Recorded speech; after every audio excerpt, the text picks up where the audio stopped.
সংস্কারের তাড়াহুড়ো নয়, যতটা প্রয়োজন সময় নেওয়া হবে, মার্কিন গণমাধ্যমকে ডক্টর মোহাম্মদ ইউনূস।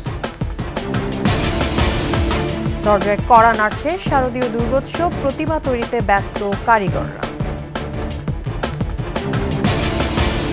মধ্যপ্রাচ্যের কোনো জায়গায় ইসরায়েলের নাগালের বাইরে নয়, ইরানকে নেতানিয়াহুর হুঁশিয়ারি।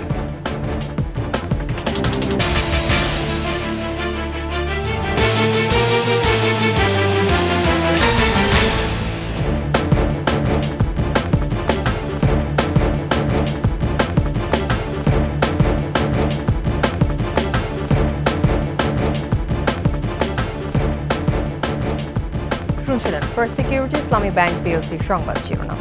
আমন্ত্রণ সকালের 21-এর সংবাদে, আপনাদের সাথে থাকছে আমি তাসনিমা ফিফা।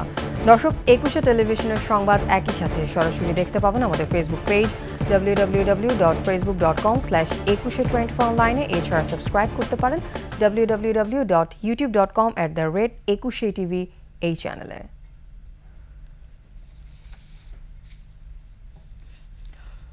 সংস্কারে যতটা প্রয়োজন সময় নেওয়া হবে বলে জানিয়েছেন অন্তর্বর্তী সরকারের প্রধান উপদেষ্টা ডক্টর মোহাম্মদ ইউনূস। তিনি বলেন, জনগণ আগের অবস্থা ফিরে যেতে চায় না, পরিবর্তন চায়। নিউ ইয়র্কে জাতিসংঘ সাধারণ পরিষদের অধিবেশনের ফাঁকে মার্কিন গণমাধ্যম এনপিআরকে দেয়া সাক্ষাৎকারে এসব কথা বলেছেন তিনি। রিপোর্ট আফসানা নীলার। নিউ ইয়র্কে জাতিসংঘ সাধারণ পরিষদের অধিবেশনের ফাঁকে এনপিআরকে সাক্ষাৎকার দেন অন্তর্বর্তী সরকারের প্রধান উপদেষ্টা ডক্টর মোহাম্মদ ইউনূস। নির্বাচন আয়োজনে 18 মাস সময় যথেষ্ট কিনা এমন প্রশ্নের জবাবে তিনি বলেন, সংস্কার করার জন্য যতটা সময় প্রয়োজন নেওয়া হবে, তাড়াহুড়ো করার সুযোগ নেই। This is 15 years of your grievances. We cannot solve it in 15 days. Give us some time so that we can go back. You have very difficult situation and we have to resolve it so that it's done systematically. প্রধান উপদেষ্টা বলেন, ছাত্র জনতার জীবনের বিনিময়ে নতুন দেশ গঠনের সুযোগ হয়েছে। তাদের সেই আত্মত্যাগের মূল্য দিতে হবে। জাতি আর পুরনো অবস্থায় ফিরে যেতে চায় না। We don't want to go back to the old style. Then what is the meaning of giving all these lives? It has no meaning. Because everything that we did, you destroyed everything.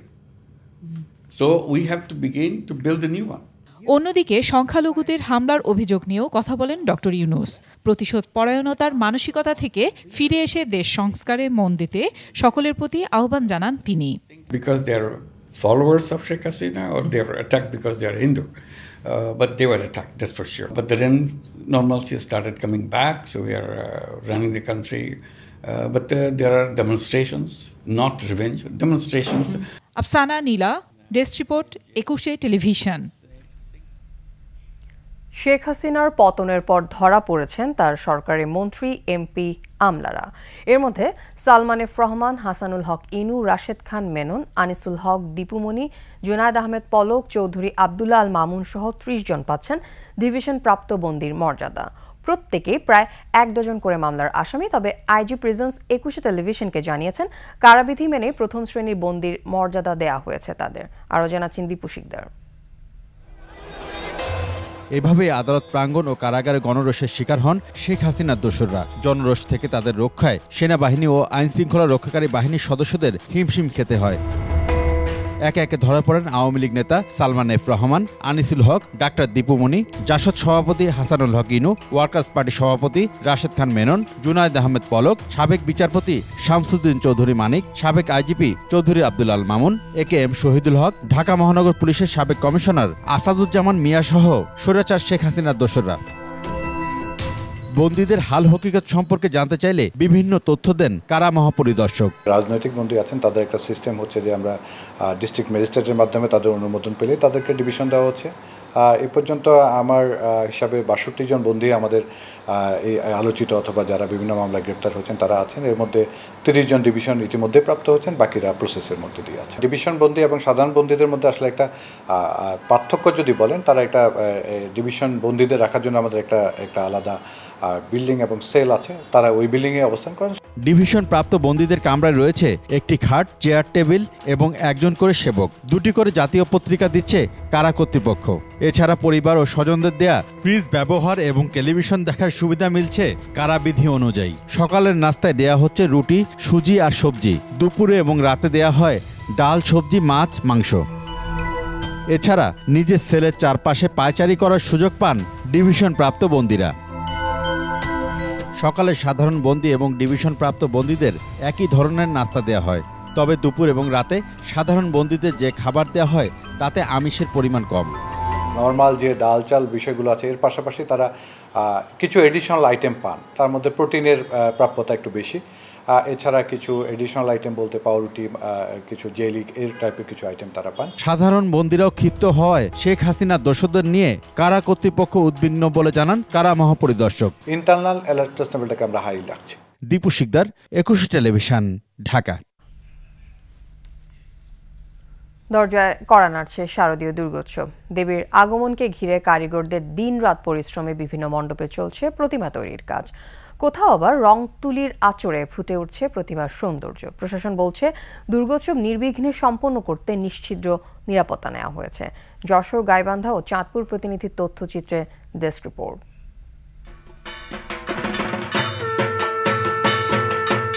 প্রকৃতিতে কাশফুল, ঢাকের বাদ্য আর শিউলি ফুল জানান দিচ্ছে দুয়ারে কড়া নাড়ছে শারদীয় Durga Puja. 2রা October মহালয়ার মাধ্যমে দেবীপক্ষ বা দুর্গাপূজার আনুষ্ঠানিকতা শুরু।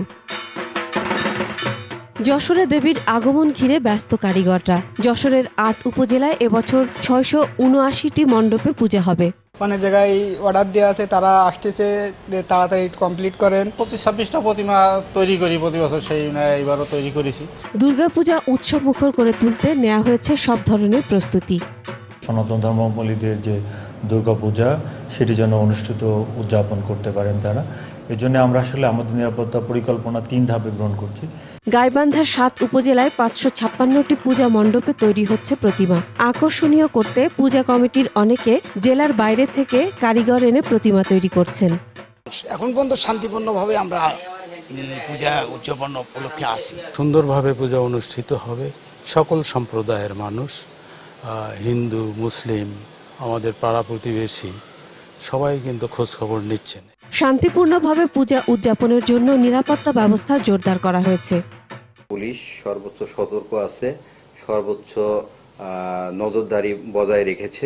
চাঁদপুরে সবার সহযোগিতায় সুষ্ঠু ও উৎসবমুখর পরিবেশে পূজা অনুষ্ঠিত হবে এমন আশা পূজা উদযাপন পরিষদের। আমাদের প্রতি বছরের ন্যায় এবারও পুজো ওইভাবেই করব, তবে হ্যাঁ কিছুটা লাইটিং আমরা কম মানবো আর ব্যান্ড পার্টিটা আমরা বাদ দিয়ে দিয়েছি। আমাদের জেলার পূজার মধ্যে আমরা কোনো রকম বিশৃঙ্খলা হবে এটা আমরা কোনোভাবেই আশঙ্কা করি না, কারণ আমাদের নেতৃবৃন্দের সাথে ইতিমধ্যে কথা হয়েছে। এবার গাজীপুর জেলায় 400 পূজা মণ্ডপে দুর্গাপূজা অনুষ্ঠিত হবে। মণ্ডপে মণ্ডপে চলছে প্রতিমা তৈরির কাজ। 9 অক্টোবর ঢাকঢোল আর কাঁসার বাদ্যে ষষ্ঠীর মধ্যে দিয়ে শুরু হওয়া উৎসব বিজয় দশমীতে প্রতিমা বিসর্জনের মধ্য দিয়ে শেষ হবে। Masum আলিসা, desk report, 21 television. ইসরায়েলের প্রধানমন্ত্রী বেনিয়ামিন নেতানিয়াহু এবার ইরানকে সতর্ক করে বলেছেন, মধ্যপ্রাচ্যে এমন কোনো স্থান নেই যা ইসরায়েলের নাগালের বাইরে। নেতানিয়াহু প্রশাসনের নির্দেশে হামলা অব্যাহত আছে লেবাননে। পাল্টা জবাবে তেল আবিবকে ঠেকাতে হিজবুল্লাহ প্রস্তুত বলে সংগঠনটির পক্ষ থেকে জানানো হয়েছে। অন্যদিকে ইসরায়েলি আগ্রাসনের প্রতিবাদে বিক্ষোভ চলছে ফ্রান্স ও পাকিস্তানে। আফসানা নীলার আরেকটি ডেস্ক রিপোর্ট। ইসরায়েলের অবিরাম হামলার কারণে রক্তাক্ত গাজা, লেবানন। তেল আবিবের বিমান হামলা শুরু হয়েছে ইয়ামেন, সিরিয়ায়ও। এরই মধ্যে নেতানিয়াহুর সতর্ক বার্তা।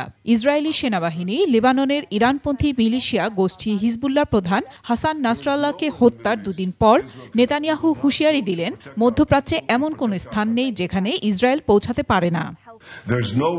মধ্যপ্রাচ্যে এমন কোনো স্থান নেই যেখানে ইসরায়েল পৌঁছতে পারে না। আমাদের দেশ ও জনগণকে রক্ষার জন্য এমন কোনো জায়গা নেই যেখানে আমরা যাব না। লেবাননে টার্গেট ভিত্তিক সর্বাত্মক হামলা চালানোর প্রস্তুতি নিয়েছে নেতানিয়াহু প্রশাসন। হামলা চালানোর প্রস্তুতি নিয়ে এরই মধ্যে মিত্রদেশ যুক্তরাষ্ট্রের সঙ্গে আলোচনা সেরেছে তেল আবিব। পাশাপাশি অব্যাহত রেখেছে বৈরুত জুড়ে শক্তিশালী বিমান হামলা। স্থল অভিযান শুরু করতে সীমান্তে সেনা মোতায়েন করেছে ইসরায়েল। এদিকে হিজবুল্লাহ প্রধান হাসান নাসরাল্লাহ নিহতের বড় ধাক্কার পর সংগঠনটির উপপ্রধান নেতা শেখ নাইম কাশেম জানিয়েছেন, হিজবুল্লাহ ইসরায়েলের স্থল আগ্রাসন মোকাবেলায় প্রস্তুত। ইসরায়েলের বিরুদ্ধে চলমান লড়াই অব্যাহত থাকবে বলেও হুঁশিয়ারি দেন তিনি। অন্যদিকে ইসরায়েলি আগ্রাসনের প্রতিবাদে বিক্ষোভে উত্তাল ফ্রান্স। রাজধানী প্যারিসে বিক্ষোভ করেছে কয়েক হাজার ফরাসি নাগরিক। বিক্ষোভ চলছে পাকিস্তানেও। আফসানা নীলা, ডেস্ক রিপোর্ট, 21 টেলিভিশন। সংবাদে নিচ্ছি বিরতির পর্যা থাকবে। কালোবাজারে লেনদেন, পঞ্চগড় থেকে ৭৫ বস্তা চা পাতা জব্দ করেছে কাস্টমস। ৩ বছরেও শেষ হয়নি একটি সেতু নির্মাণ, দুর্ভোগে যশোরের 2 উপজেলার মানুষ।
আপনারা দেখছেন 21 সংবাদ।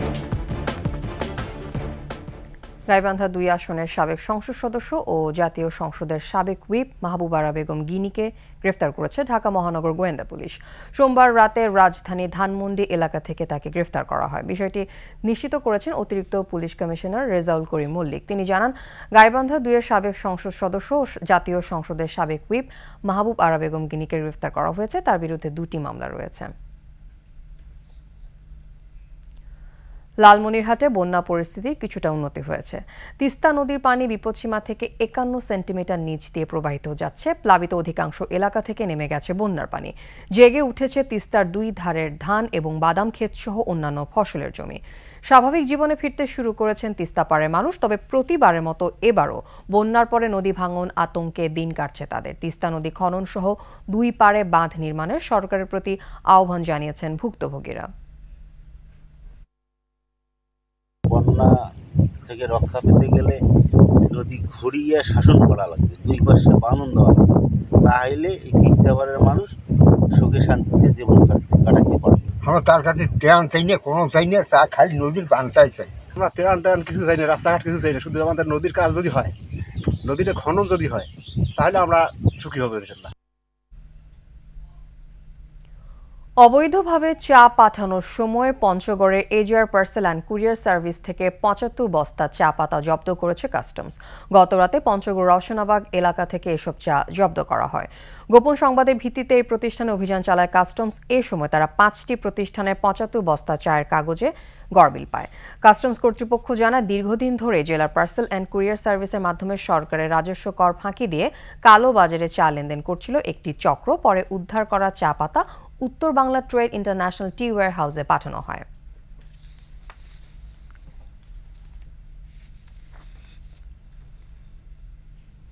3 বছরে শেষ হয়নি একটি সেতুর নির্মাণ কাজ। বিকল্প পথে যাতায়াতে যশোরের 2 উপজেলার বাসিন্দাদের পোহাতে হচ্ছে দুর্ভোগ, বেড়েছে ঝুঁকি।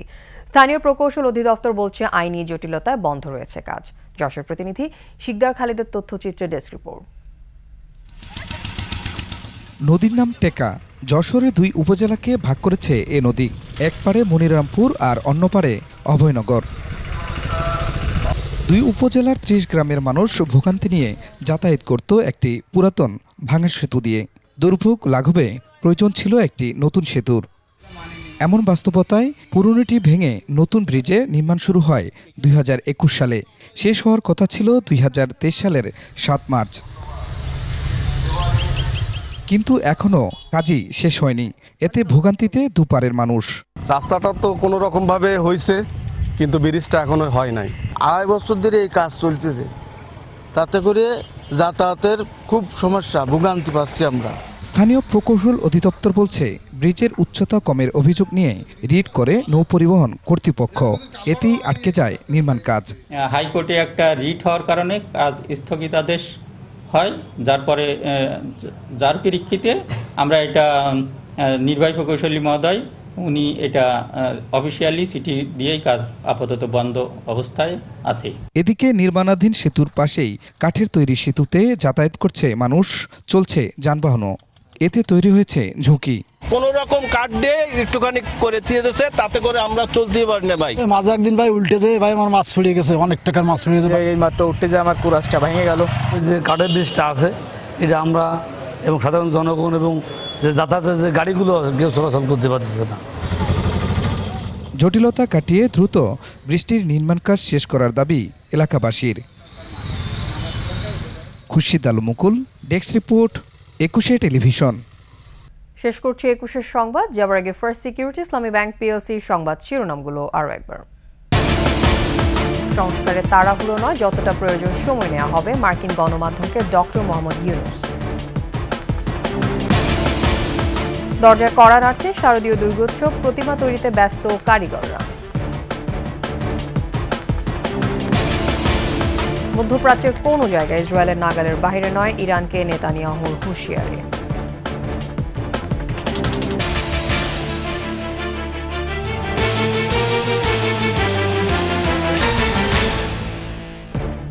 সর্বশেষ সংবাদ জানতে ডায়াল করুন 2021 নম্বরে, আর ভিজিট করুন 21-tv.com এর ওয়েবসাইটে। এছাড়া ফেসবুকে লগ ইন করতে পারেন www.facebook.com/2124 অনলাইনে। এছাড়া সাবস্ক্রাইব করতে পারেন www.youtube.com/21tv এই চ্যানেলে।